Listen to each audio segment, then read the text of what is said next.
South ఇండియాలోని అతి తక్కువ ధరలకి రత్నాలనందించే ఏకైక సంస్థ 6JVR.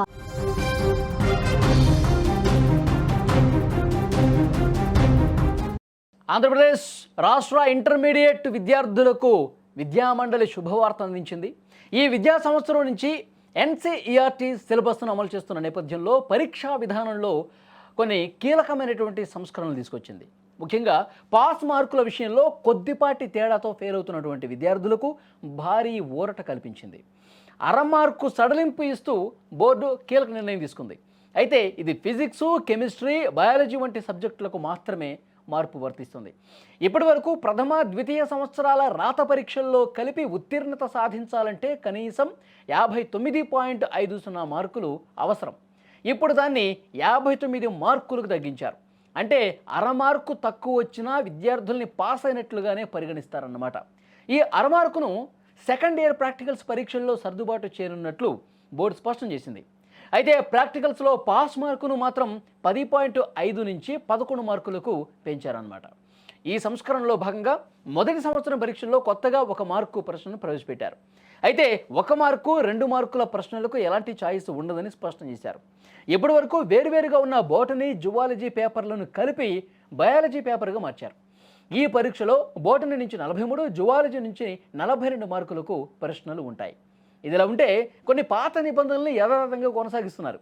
ఏదైనా ఒక సబ్జెక్టులో ఎక్కువ మార్కులు సాధించి మిగతా సబ్జెక్టులో 30% మార్కులు తెచ్చుకున్న ఉత్తీర్ణులుగా పరిగణించే విధానం కొనసాగుతుంది. ఇక జాగ్రఫీ సబ్జెక్టు సిలబస్లో ఎలాంటి మార్పులు చేయలేదు. పాత పరీక్షా విధానంలోనే పరీక్షలు జరుగుతాయని బోర్డు తెలియజేసింది. అదనంగా గ్రూప్లో 6వ సబ్జెక్టుగా ఎంచుకున్న సబ్జెక్టులో ఉత్తీర్ణత సాధించడం తప్పనిసరి కాదని, దానికి ప్రత్యేక మెమో జారీ చేస్తామని స్పష్టంగా పేర్కొంది. సో ఈ అరమార్కు నిబంధన ఏదైతే ఉందో దాన్ని సడలించడం వల్ల అరమార్కు రాకపోయినా సరే దాన్ని పరిగణలోకి తీసుకుంటామని చెప్పడం ద్వారా ఇంటర్మీడియట్ విద్యార్థులు సంతోషం వ్యక్తం చేస్తున్నారు. విద్యార్థులే కాదు, తల్లిదండ్రులు కూడా. ఎందుకంటే గతంలో ఈ అరమార్కు వల్ల ఇబ్బంది పడ్డ పరిస్థితులు ఉన్నారు. చాలామంది విద్యార్థులు తమ పాస్ని కోల్పోయినటువంటి పరిస్థితి ఉంది. సో మళ్ళీ అలాంటి సిచ్యువేషన్ రాకుండా చాలామంది విద్యార్థుల్లో ఈ అరమార్కు నిబంధన కలిసి వస్తుంది అంటూ సంతోషం వ్యక్తం చేస్తున్న పరిస్థితి. ఈ విద్యార్థుల కోణంలోనే ఆలోచిస్తున్న ఈ ప్రభుత్వాలు చాలా కూడా. మొన్ననే కర్ణాటక ప్రభుత్వం కూడా ఒక కీలక నిర్ణయం తీసుకుందండి.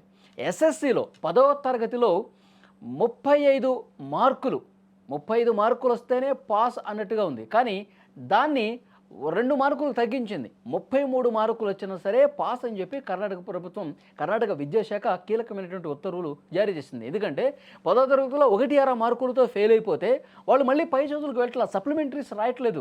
చాలామంది విద్యార్థులు పాస్ అయ్యారు కదా అని చెప్పి తల్లిదండ్రులు అబ్బాయిలను అయితేనేమో వాళ్ళు ఏదో ఒక పనిలోకి పంపించడం, అమ్మాయిలు అయితే వాళ్ళని పెళ్లి చేసి పంపించడం. దీనివల్ల ఏమవుతుందంటే ఉన్నత విద్య చదవాలన్నటువంటి పరిస్థితి రావట్లేదు. చాలామంది డ్రాప్అవుట్స్ పెరిగిపోతున్నాయి. చదువు పట్ల ఆసక్తి తగ్గిపోతుంది. ఈ 1-6 మార్కు వల్ల వాళ్ళు తమ జీవితాన్నే నాశనం చేసుకునే పరిస్థితి. విద్య ప్రాముఖ్యత తెలిసింది కాబట్టి కర్ణాటక విద్యాశాఖ SSCలో 33 మార్కులకు కుదించినటువంటి పరిస్థితి పాస్ మార్కులు. సో అట్లాగే ఇప్పుడు ఆంధ్రప్రదేశ్లో కూడా ఈ రకమైనటువంటి నిర్ణయం తీసుకున్న పరిస్థితి చాలామంది విద్యార్థులకు ఊరట కల్పించినట్టు అయింది.